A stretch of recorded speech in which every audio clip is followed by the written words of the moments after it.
I spent 2.5 years planning my dream wedding. Every detail was carefully thought out. From the romantic beachfront venue in Charleston, South Carolina, to the exquisite menu featuring all my favorite dishes. Andrew, my fiancé, and I had been in love for nearly 4 years, and I had always believed we would have a happy marriage. Everything seemed perfect, except for one major issue. Andrew's parents had never accepted me. His mother, Vivian, always carried herself with an air of elegance and coldness. The first time we met, she scanned me from head to toe, as if evaluating whether I was worthy of joining their family. His father, William, was quieter but always distant. He spent most of his time bragging about his investments and the exclusive clubs he was a member of. I didn't come from a prestigious family. My parents were hardworking people, and I was proud of that. I had no interest in elite circles, extravagant dinners, or luxury trips meant for showing off. I loved Andrew for who he was, not for his family or wealth. But to Vivian and William, that didn't matter. They always believed their son could find someone better.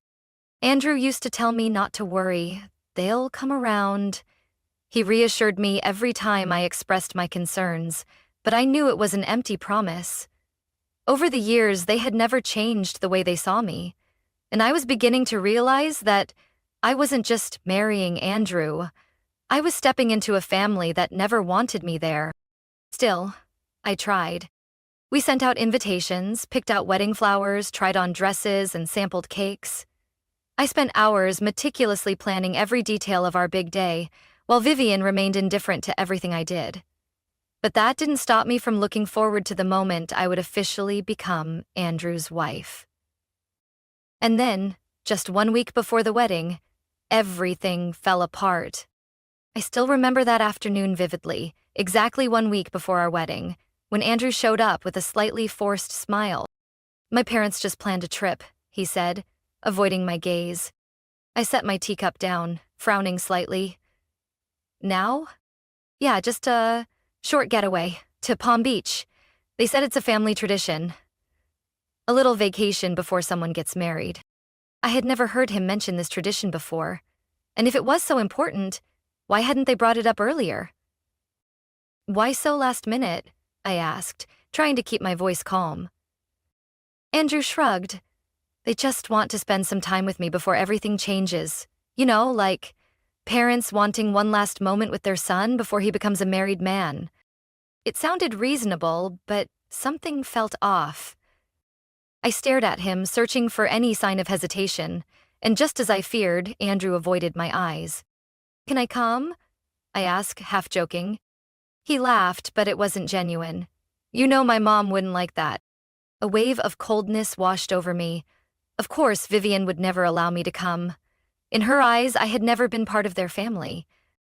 "How long?" I asked. 4 days. Leaving Thursday, back on Sunday. I clenched my hands under the table. 4 days, right before the wedding? Strange. But I didn't want to turn it into an argument, especially since Andrew already seemed set on going.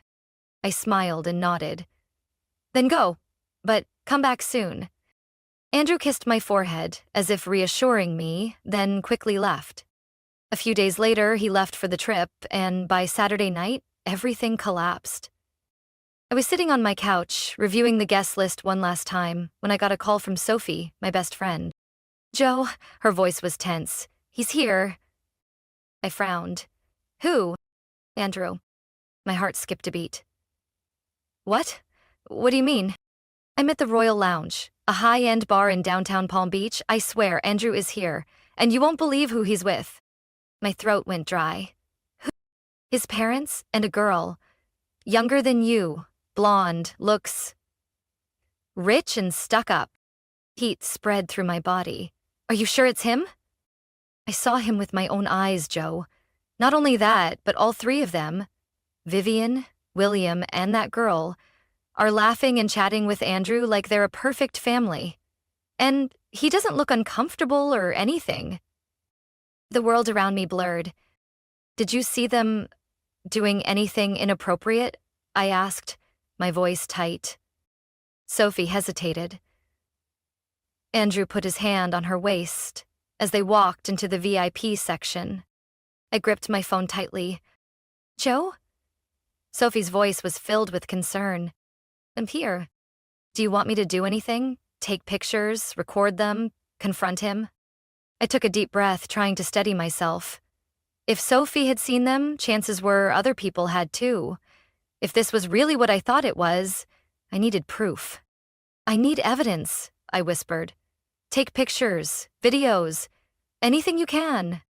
"I got it," Sophie said immediately. "I'll do it now."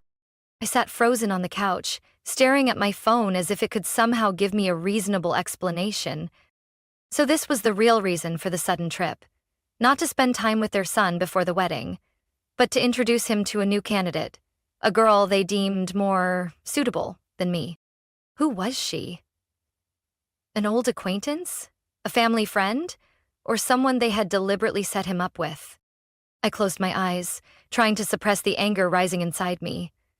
If this was real, if Andrew was truly involved in this, then it wasn't just my wedding that was over. My entire life was about to change forever. I didn't sleep at all that night. My phone sat on the table, filled with Sophie's messages, along with a few hastily taken photos. The quality wasn't crystal clear, but it was enough to recognize Andrew and that girl sitting close together, laughing like they had known each other for ages. In another photo, Vivian was resting her hand affectionately on the girl's shoulder, as if she had already welcomed her into the family. I couldn't believe it. But anger wasn't enough. I needed more. I needed solid, undeniable proof. The next morning, I called Mark Reynolds, a private investigator Sophie had once hired when her sister suspected she was being scammed in business. He picked up on the first ring, his voice calm and professional. "I need to investigate someone," I said bluntly. Mark wasn't surprised. "Tell me what you know, and I'll take care of the rest." I sent him the location of the bar, the hotel where Andrew and his family were staying, and the photos Sophie had taken. I wanted to know who that girl was, why she was with Andrew and his family, and most importantly, what they had been doing throughout the trip. Mark promised to update me as soon as he had anything. 48 hours passed in absolute tension. I didn't text or call Andrew. I waited. And then, on Tuesday morning, my phone rang. "Mark, I have information."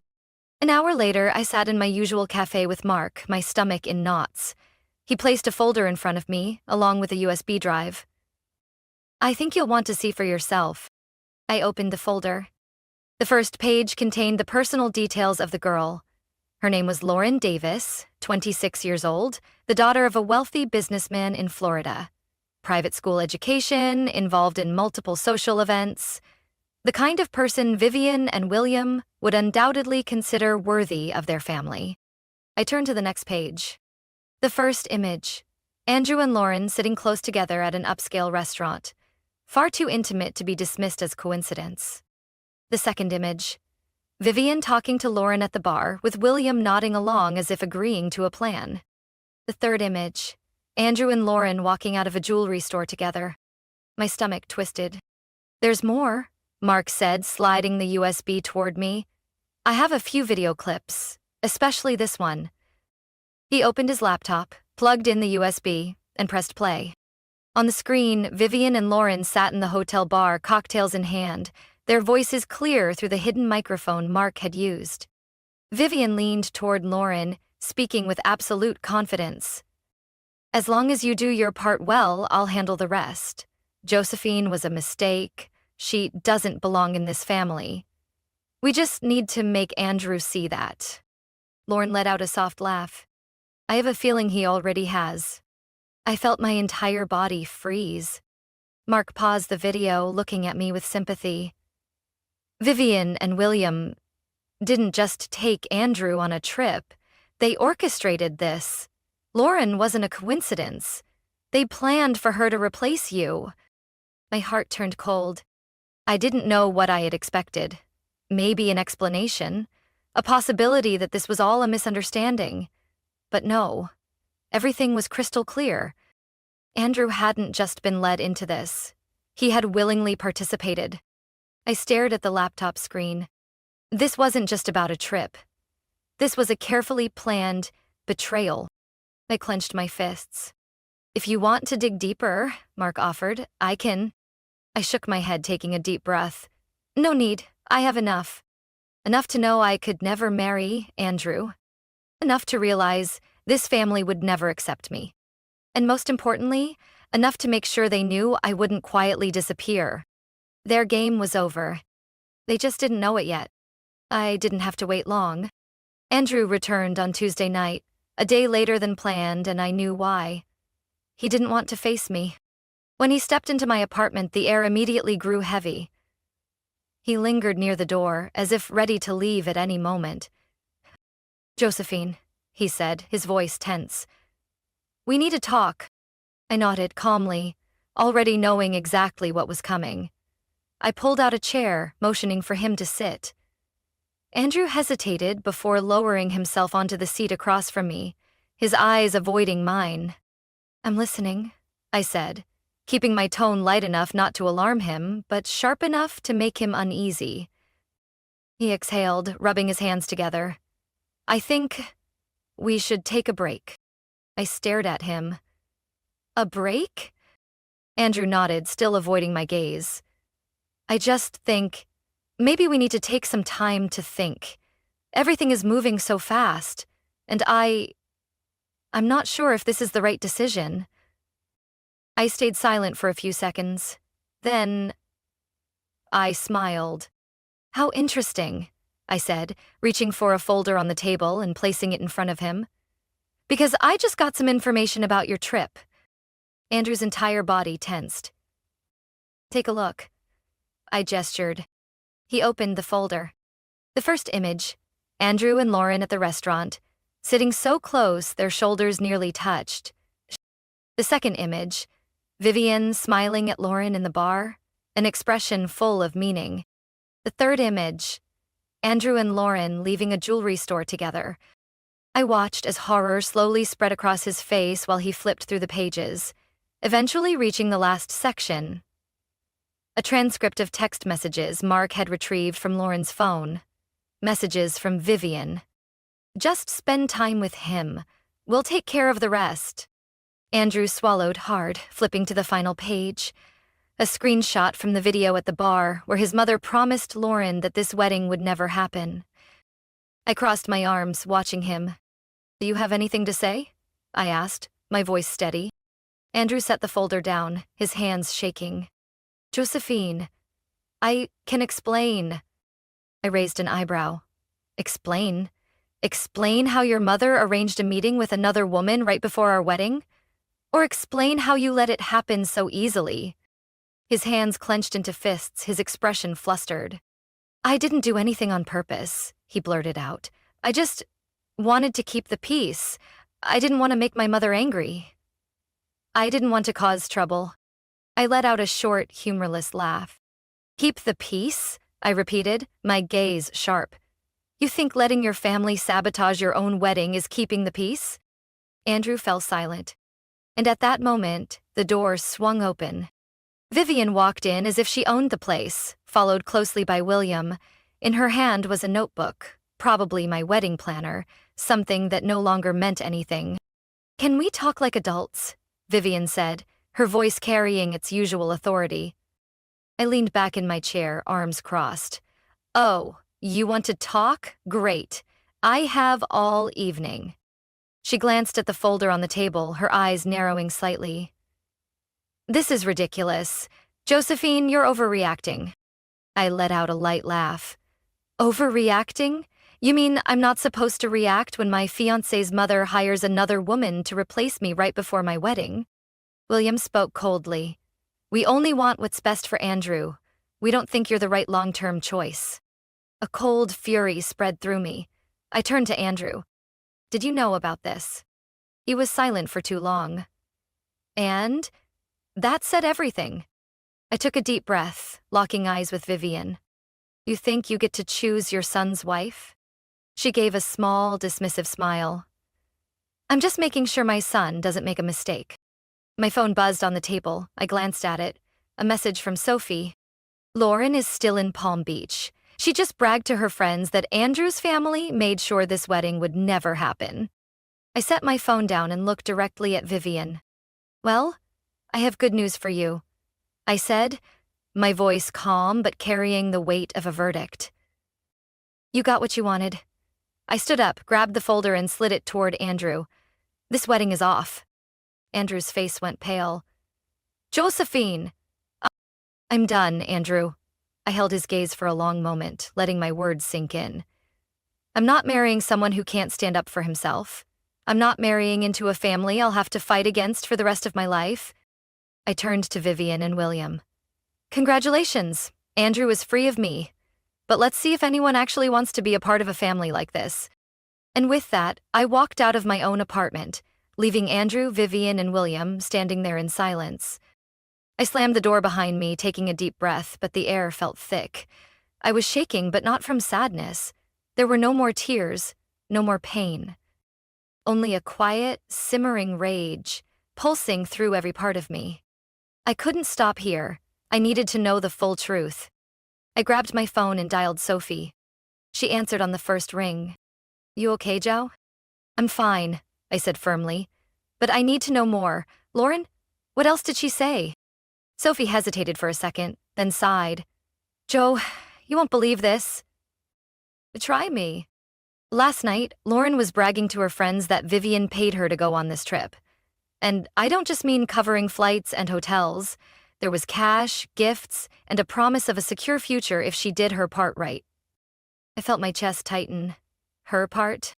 "Yeah. She said Vivian promised that if she could get Andrew interested, she'd make sure Lauren had a place in the family. Basically, they wanted to swap you out for her." I clenched my jaw. Everything became painfully clear. This wasn't just a casual trip.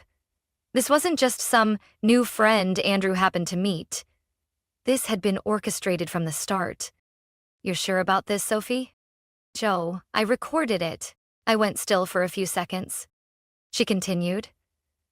"I left my phone on the table when Lauren was talking. I got her voice, crystal clear, talking about how Vivian promised to push you aside. I put my phone on speaker, opened my laptop, and downloaded the recording from Sophie. Pressing play, Lauren's voice came through, clear, undeniable. "Vivian told me Andrew wouldn't marry Josephine. She said I just had to make him hesitate a little. Once the wedding was called off, she'd take care of the rest." Silence. I let out a quiet laugh, but inside I was burning. I stopped the recording and took a deep breath. "I think," I said slowly, "it's time Andrew heard this. I didn't warn him before showing up at his place. I didn't want to give him time to prepare a lie." When the door opened, Andrew froze at the sight of me. "Joe," he frowned. "I thought we were done talking." I gave a cold smile and pulled out my phone. "Oh no, we're not done, Andrew." I pressed play. Lauren's voice echoed through his apartment. "Just had to make him hesitate a little. Once the wedding was called off, she'd take care of the rest." Andrew's face went from pale to deep red. What is this?" he stammered. "Proof." I slipped my phone back into my pocket. "Were you going to tell me your mother paid Lauren to seduce you? Or were you just going to stay quiet, like every other time?" Andrew pressed his lips together but said nothing. I stepped into the house, leaving the door wide open behind me. "And you know what's funny?" I tilted my head. "The whole world is about to find out about this." I pulled out a new folder and slammed it onto the table. "This is everything. Photos, messages, payment receipts from your mother to Lauren." I crossed my arms. "So, Andrew, do you have anything left to say?" He swallowed hard. "Joe, I didn't know." I laughed. "You didn't know? You didn't think it was suspicious when Lauren conveniently showed up right before our wedding? You didn't realize your mother was manipulating you?" He closed his eyes, rubbing his forehead. "Oh, I didn't want to disappoint her," he muttered. I couldn't believe what I was hearing. "So you didn't care about hurting me as long as your mother was happy?" I crossed my arms tighter. He stayed silent. And that was my answer. I took a step back, as if I was finally seeing him clearly for the first time. "You never stood by me," I said slowly. "You let them do this, and you didn't stop them." Andrew didn't argue. I shook my head and picked up the folder. "Fine," I said, a faint cold smile on my lips. "If you won't pick a side, I'll pick for you." Andrew frowned. "What does that mean?" I turned toward the door, glancing at him one last time. "It means," I said, my voice sharp, "your mother is about to regret messing with me." And with that, I walked out, leaving Andrew drowning in his own silence. I didn't just walk away quietly. If Vivian thought she could manipulate everything to her liking without consequences, she was wrong. I spent the entire night planning, and the next morning I sent a group message to Andrew, Vivian, William, and Lauren. "We need an emergency meeting at the wedding venue at 2 p.m. If you want to clear things up before it's too late, be there." I didn't explain further. I wanted them to worry, to ask themselves 1,000 questions. And I knew for sure that Vivian wouldn't be able to resist an invitation like this. The wedding venue was supposed to be the place where I exchanged vows with Andrew. But today, it was just a stage where I would expose everything they had done. Vivian and William arrived first, walking in with their usual air of superiority, as if they were still in control. Lauren followed shortly after, her wavy blonde hair perfectly styled, her eyes glinting with smug confidence. And then Andrew walked in. He looked like he hadn't slept in days. But I didn't care anymore. I didn't waste time. Once they were all seated, I turned on the projector. The first image appeared on the screen, Vivian sitting at the hotel bar in Palm Beach, speaking to Lauren. "As long as you do your part well, I'll handle the rest." Vivian stiffened.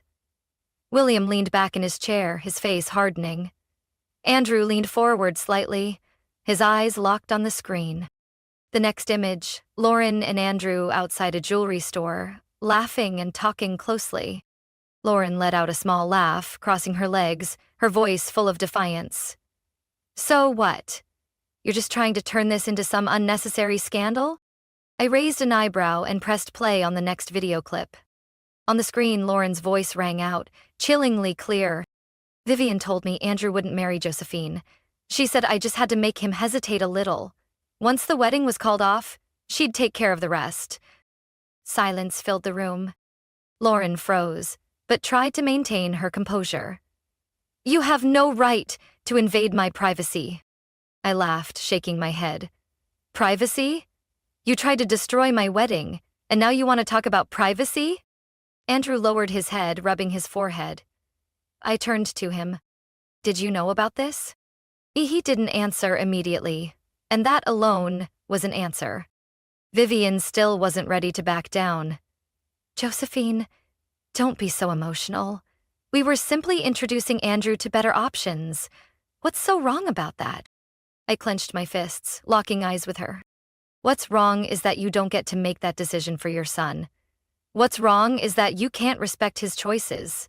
And most importantly, you thought I would just sit back and tolerate it." William finally spoke, his voice low and firm. "We were only thinking about Andrew's long-term future."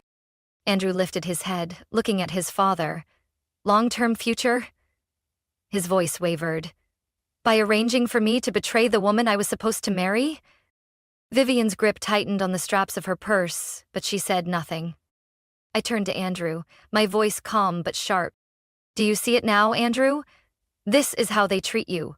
Like a puppet, a piece on a chessboard for them to move however they please." Andrew swallowed hard, but still didn't say a word in my defense. Lauren clicked her tongue, then let out a quiet chuckle. "Well, either way, you're not really a problem anymore." She shrugged. "Andrew's already made his choice." I gave her a small, knowing smile and nodded. "You're right." I turned to Andrew, holding his gaze for a few seconds. "You had so many chances to stand by me," I said, my voice void of anger, filled only with pure disappointment. "And you never did." Andrew opened his mouth as if he wanted to say something, but no words came out. I shut my laptop and picked up my bag. "Then go ahead and do what you do best, Andrew," I said, my voice light but weighted with meaning. "Stay silent and let your mother decide for you." And with that, I walked out of the room without looking back. No more wedding, no more Andrew, no more toxic family. And for the first time in months, I felt freer than ever. I left the wedding venue without a single glance back. No final words, no further explanations. Everything was already crystal clear. I didn't need to hear any more justifications. What I had done wasn't just canceling a wedding. I had freed myself from a toxic family, a man who never had the courage to stand up for me, and a future I had almost been trapped in. A few hours later, I sat in my apartment, reading messages from friends and family, people who had just heard that the wedding was off. Some were shocked, some were furious on my behalf, but what surprised me most was that nearly everyone said I had made the right decision. And when I opened Instagram, I knew immediately that the drama wasn't over. Lauren, just as I had expected, couldn't keep quiet. She posted a selfie at a luxury bar holding a glass of wine, with a caption dripping with arrogance. "Not everyone is meant for high society. Some people simply don't meet the standards." In the comments, people from Andrew's social circle were already asking questions, trying to figure out what had happened. Some defended me, some tried to stay neutral, but regardless of what they said, the rumors had already spread. I sighed, but not out of sadness, just sheer exhaustion at their shamelessness. Within a week, Andrew's family's reputation collapsed in a way they never saw coming. The high-profile wedding guests, the influential business and social figures, began to distance themselves from Vivian and William as the truth unraveled. Turns out, not everyone approved of a family that treated marriage like a business transaction. Some of Andrew's closest friends even cut ties with him, not because they were particularly loyal to me, but because they didn't want to associate with a man who had no backbone, someone who let his mother dictate his life. Vivian desperately tried to regain control of the situation. She hosted a private event to show that their family was still intact, but no one cared anymore. No one wanted to be labeled as someone who supported a staged, manipulative scheme to break up a wedding. And Lauren? She lasted exactly 3 weeks with Andrew. 3 weeks. At first, she was by his side constantly, enjoying the attention from those curious about the scandal. But when she realized Andrew had no control over his family's finances, when she understood there was no extravagant wedding, no elite status to claim, she left without a word. Andrew was left alone, with a disgraced family and a life that was no longer his to control. And me? I didn't spend time crying over what was lost because I lost nothing at all. Instead, on the day I was supposed to walk down the aisle, I did something I never thought I would. I threw a non-wedding party. My friends showed up in full force, bringing wine, cake, and glamorous outfits as if we were attending the most extravagant celebration. There were no tears, no regrets, just laughter, music, and an overwhelming sense of freedom. I wore a deep blue silk dress, the one I had chosen to replace my wedding gown, and stood in the middle of my living room, a glass of wine in hand. Sophie looked at me and smiled. "How does it feel?" I thought for a moment, then grinned wider than ever. I've never felt better. And that wasn't a lie. I had escaped a disastrous marriage before it even began. I no longer had to fight for a family that would never respect me. I no longer had to be with a man who lacked the courage to stand up for his own love. I lost nothing. In fact, I had just reclaimed everything. As I cut into the wedding cake, the only thing left from what had been planned. I didn't feel heartache or bitterness. I laughed, scooped a bite with my fork, and savored it. "Sweeter than any wedding," I murmured. And as the music played, as I danced with my friends under the glittering lights, I realized the most important thing of all. I had won. Not because I had gotten revenge on Vivian or humiliated Lauren, not because Andrew was left in the loneliness he deserved, but because I had chosen myself. And that was the greatest victory of my life. Josephine's story is not just a lesson in love and betrayal, it's proof of the power of knowing your worth. In real life, many people stay trapped in toxic relationships, afraid of being alone or unwilling to walk away after investing so much time and emotion. But the most important thing isn't holding on to someone who doesn't deserve you. It's having the courage to let go when necessary. Sometimes, losing what you thought you needed is exactly how you find yourself in a better future. What do you think about Josephine's story? If you were in her shoes, what would you have done? Share your thoughts in the comments. And don't forget to follow the channel for more compelling stories about family, love, and life's valuable lessons. My name is Amanda. I'm 29 years old and I live in Portland, Oregon. I'm the second born in a pair of twins, arriving just 11 minutes after my sister Isabel. But to our parents, those 11 minutes were enough to crown her as the family's miracle, while I was just the shadow that followed. Since I was little, I've heard my mom proudly tell stories about Isabel's birth, how they waited so long to have children, how Isabel was a gift from God, a light in their darkest years. I, on the other hand, was born just minutes later, unexpected, almost unplanned.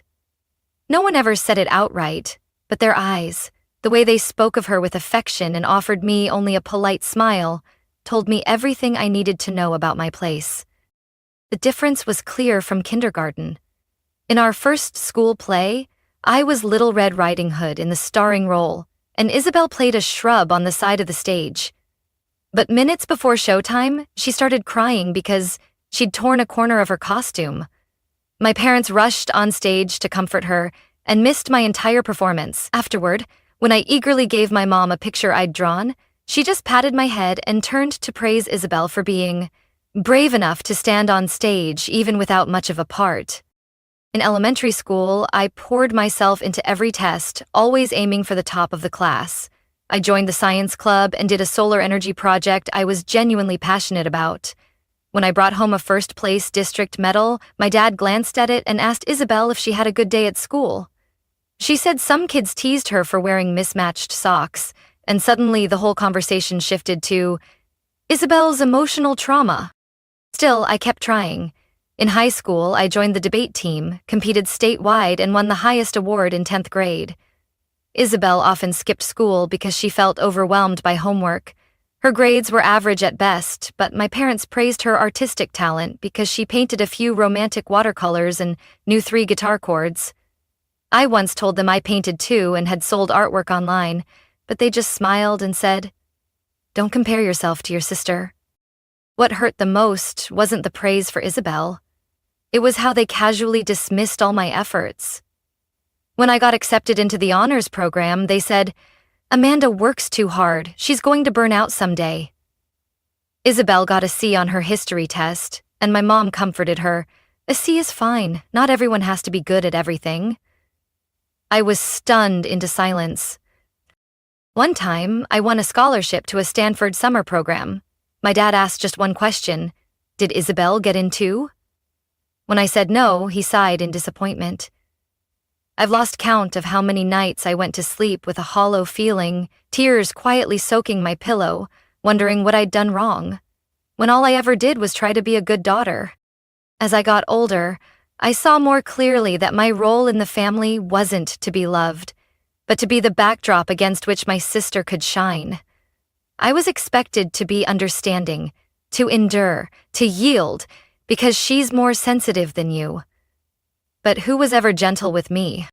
I used to believe that if I was good enough, my parents would finally see me.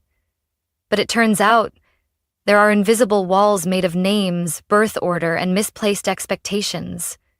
Walls that no amount of effort could break through. I grew up in a house where love was distributed according to a scale I never had a chance to touch. And to this day, I still wonder, if I had been born those 11 minutes earlier, would everything have been different? I still remember that fateful Christmas Eve, cold, snowflakes drifting past the wooden window frames of our family home in Boise, Idaho. I had just finished my sophomore year of college with a near-perfect GPA. I didn't get the fanfare Isabel did when she debuted an abstract painting at a local gallery, but I still tried to keep a cheerful spirit as I came home for the holidays. That dinner, we all sat around the table with roast meat my mom had prepared. Everything seemed normal until my uncle, Richard, my dad's younger brother, raised his glass and chuckled as he brought up our birth story. Well, Tom and his wife were so shocked when the doctor said it was twins, they only planned to have one after all. I paused, knife in hand, mid-splice of a potato. I looked up and met his eyes. "What did you say?" I asked, my voice wavering. Uncle Richard looked a bit uncomfortable but kept smiling. "Oh, yeah. Isabel was planned and you were..." A little surprise. No one was prepared for two at once. The table fell silent. My mom gently touched his arm and quickly changed the subject, but I didn't hear a word after that. All I could hear was the echo in my head. Only planned for one. Isabel was the plan. Everything became crystal clear, like someone had flipped a switch and illuminated every memory from nearly 20 years in that house. I no longer needed to wonder why I always felt forgotten. The reason was so simple and so cruel, it made my chest tighten. That night, I couldn't sleep.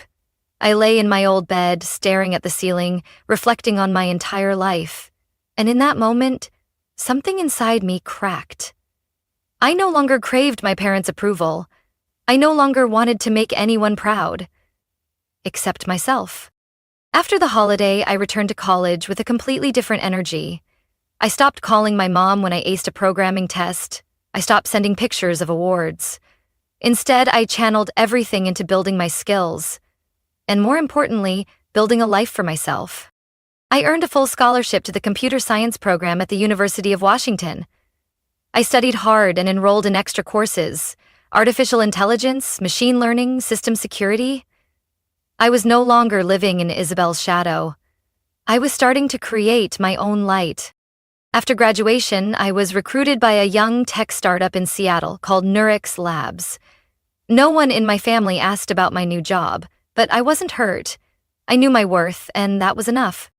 3 years later, Nurix was thriving, valued at hundreds of millions after a successful Series C funding round. I went from software engineer to team lead, and eventually, at 27, was promoted to director of software development. In a tech magazine interview, I was called the Heart of Nurix.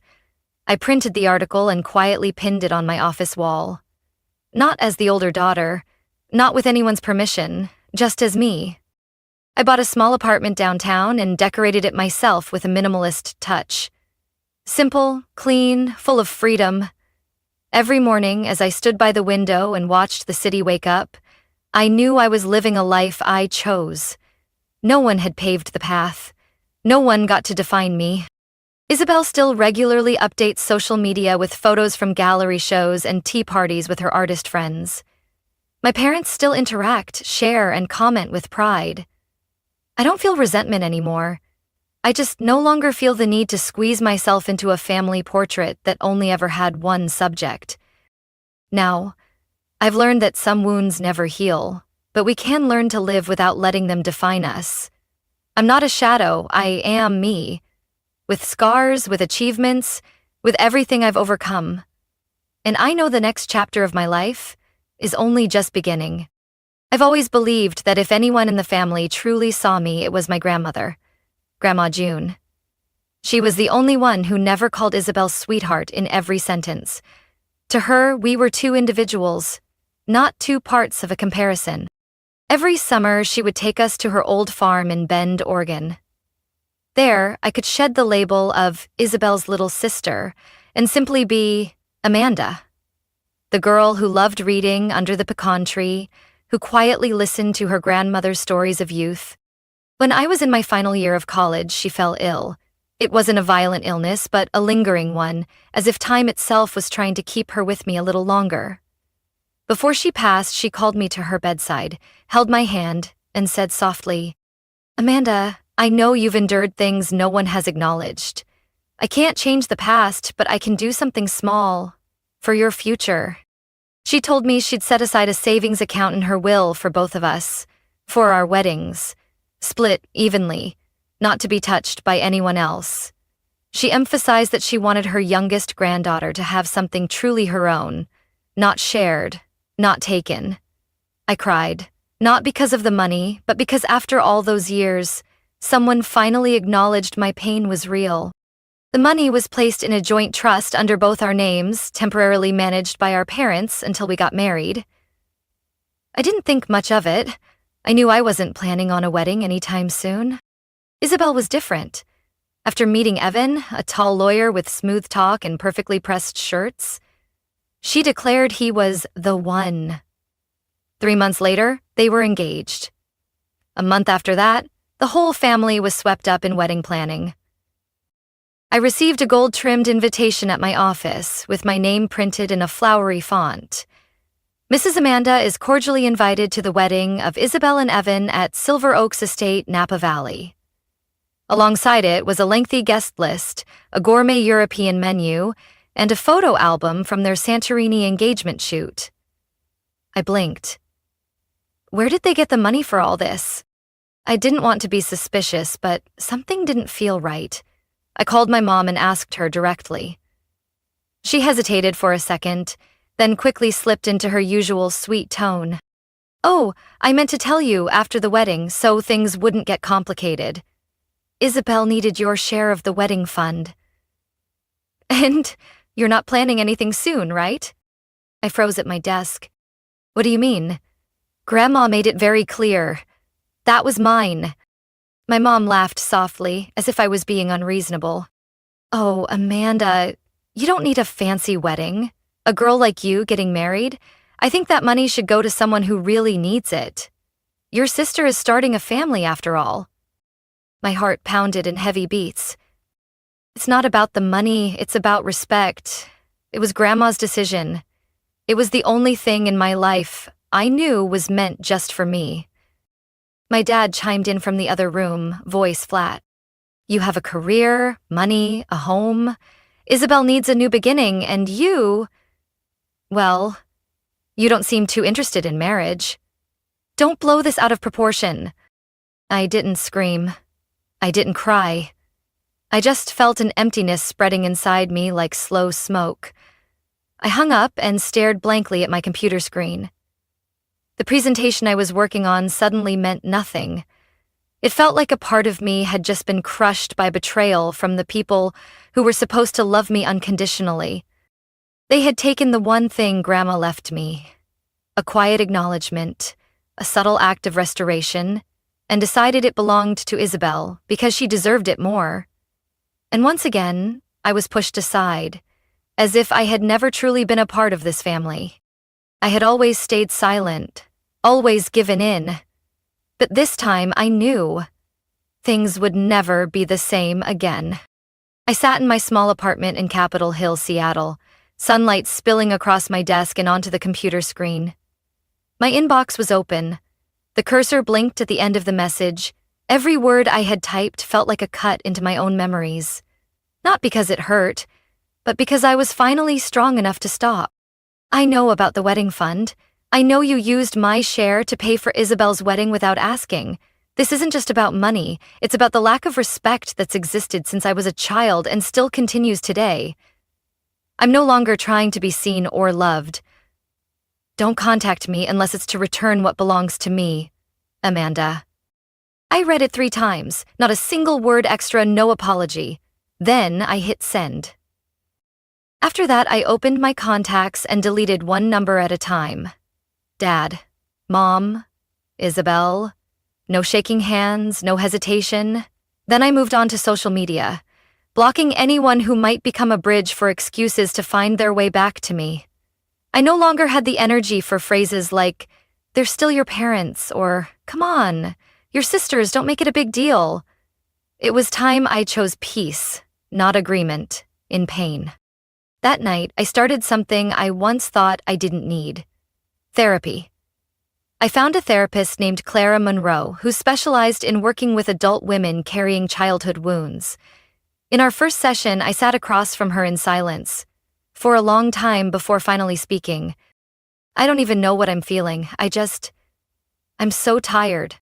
Clara didn't interrupt. She just nodded and said one sentence that nearly made me cry. "We don't have to be strong for 29 years just to earn rest." Each session after that, I slowly unfolded memories I had carefully tucked away and buried deep. I began to look at my childhood with different eyes, clear, without blame toward myself. I no longer saw myself as too sensitive, like my mother used to say. I was just a child who hadn't been loved the way she deserved.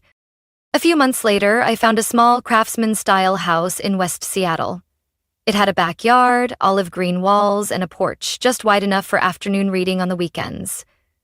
When I signed the contract, I didn't call home to share the news. I didn't need anyone's validation anymore.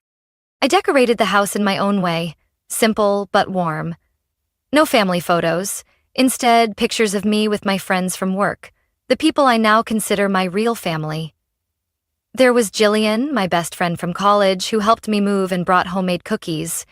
Luis, a coworker who could read me with just a glance, and Marianne, the older neighbor who always brought me orange marmalade when she saw I came home late. These people weren't related by blood, but they remembered my birthday, listened without comparing me to anyone, and never made me feel like I was second best. One autumn evening, I sat in the living room, wrapped in a charcoal gray blanket, holding a cup of hot mint tea. It was drizzling outside.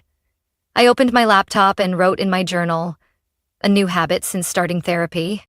"I'm living a life that needs no explanation. I'm not a copy of anyone. No longer a shadow. No longer a backup plan. I am Amanda." And just then, my phone lit up. Isabel was calling. I stared at the screen. Her name appeared with a glowing beach wedding photo as the profile picture. A part of me hesitated. But then, I took a deep breath and hit decline. After that, I went into the block settings and added her name. For good this time. I don't know if they'll ever feel remorse. I don't need to know.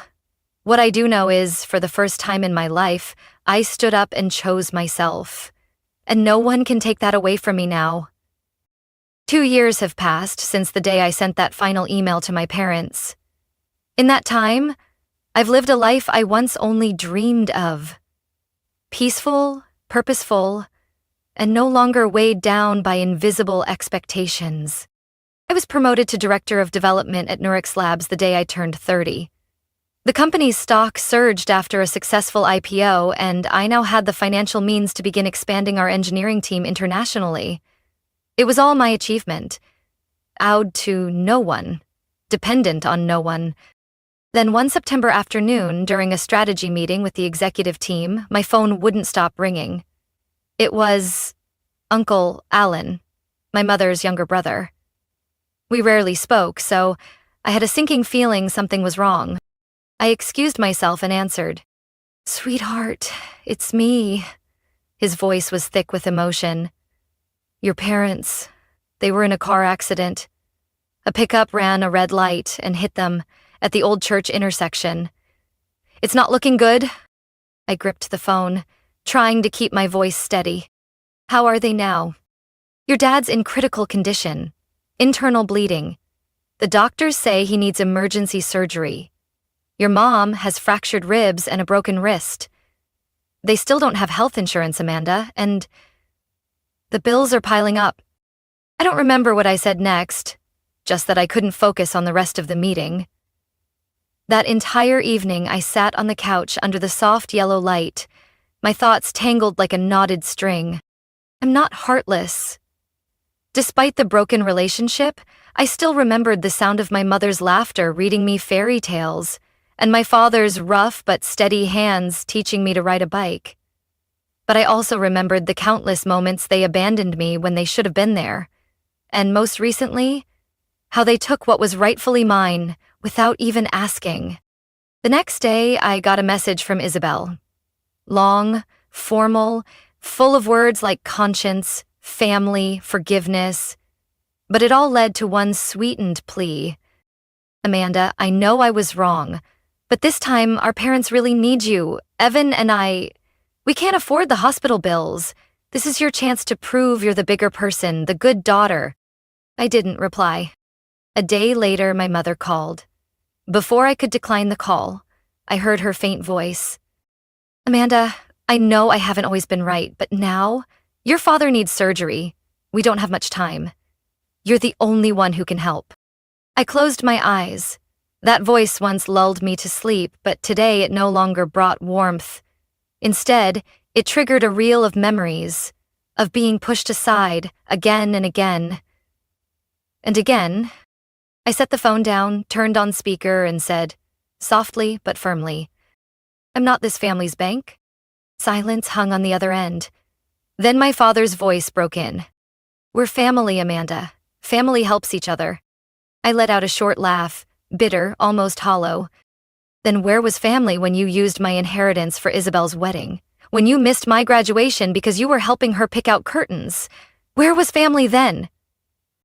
My mom started crying. But this time, I didn't waver. I'm not blaming you for the accident, but I'm also not obligated to pay for every mistake you've made. If you need help, ask the person who's been prioritized for 30 years. I ended the call. There was no anger, just a cold clarity. I knew I'd be judged. I knew relatives might turn on me. But I also knew I couldn't back down this time. That night, I made an anonymous donation to the hospital through a regional medical relief fund. Just enough so their treatment wouldn't be cut off, but with no trace linking it to me. I didn't do it because they deserved it. I did it so I wouldn't owe myself anything. That evening, I returned from a partner meeting in Bellevue. A light rain had started falling in Seattle, fog curling around the porch. I took off my coat and was just about to make myself a cup of tea when the doorbell rang. No warning, no message. I glanced at the doorbell camera screen. Isabel. Her blonde hair perfectly curled, makeup flawless like she'd just stepped out of a magazine shoot. In her hand was a Hermes Birkin bag, the kind that costs more than the car I drove in college. I didn't need to open the door to know why she was here. I opened the door, standing in the entryway, my voice calm but unwelcoming. What are you doing here? Isabel forced a tight smile, trying to appear casual. We need to talk. Do you have a few minutes? I stepped aside, not out of courtesy, but because I wanted to get this over with quickly. Isabel walked in, her eyes scanning my apartment, the one she once mocked as lifeless for lacking artwork or warm colors. Your place? Still as cold as your personality, huh? She gave a soft laugh, placing her bag on the armchair. I didn't respond. I simply sat across from her. Go ahead. I'm not in the mood for more excuses. Isabel took a deep breath and began, voice steady. Mom and Dad are really on the edge, Amanda. I know. We have a complicated past, but this isn't the time to hold grudges. They need surgery, physical therapy. You have the means. You could save them. I tilted my head, keeping my eyes fixed on hers. What about you? Why aren't you helping? She looked away briefly, then replied slowly. James doesn't want to get involved. He just invested in a big project and, you're financially independent, but I let out a soft, biting laugh. You can't touch your husband's account, but you had no problem spending my money on your wedding. Isabel flushed, but tried to keep her composure. That's in the past, Amanda. I stood up, walked to my desk, opened my laptop, and turned the screen toward her. You want to know if I could help? Here's what I'm holding. My account balances, company shares, investment returns. I could pay for all their medical expenses without blinking. But I won't.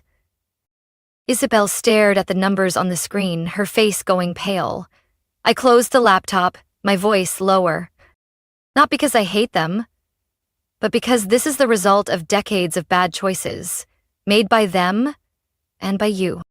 I was just doing what Mom and Dad taught me, Isabel mumbled. You've always tried to separate yourself from the family. I narrowed my eyes.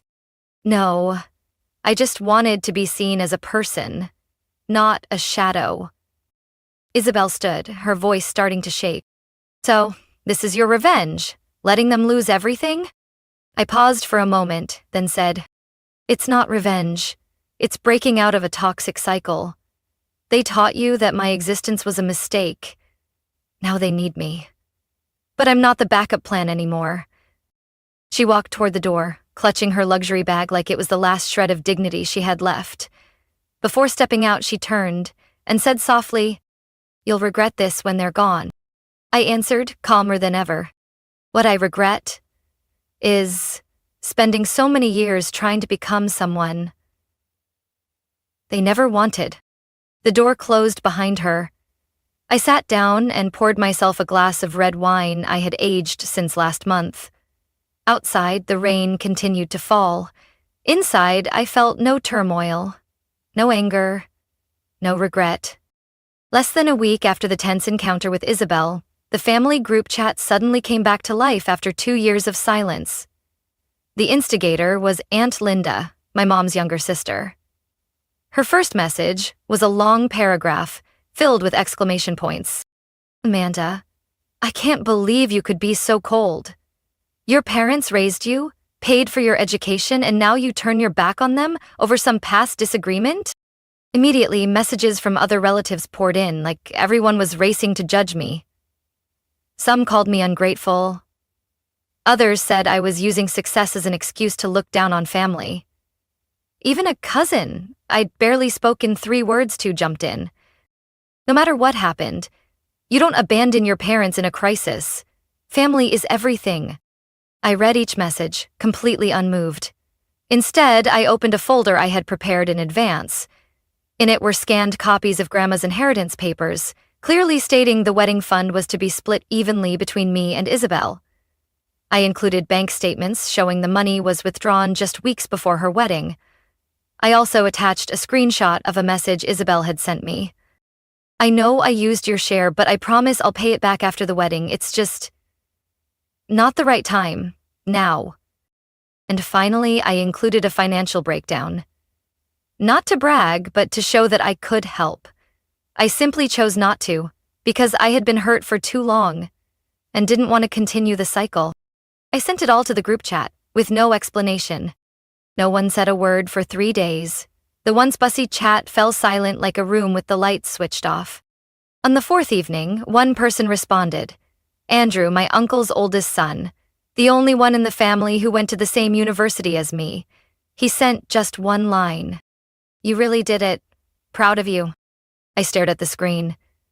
A strange warmth crept in through the tension of the past days. Sometimes, one person understanding you is enough.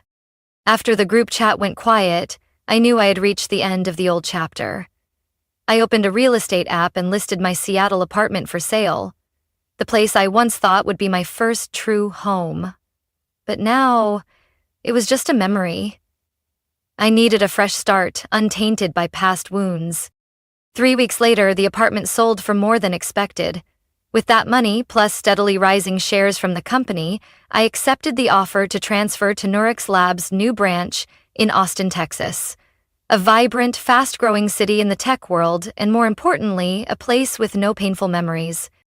The morning of my move, I stood in the empty apartment, autumn sunlight filtering through the curtains. I took one last look around, my hand brushing the arm of the chair where I'd spent nights writing development plans for my team. I didn't cry. I smiled.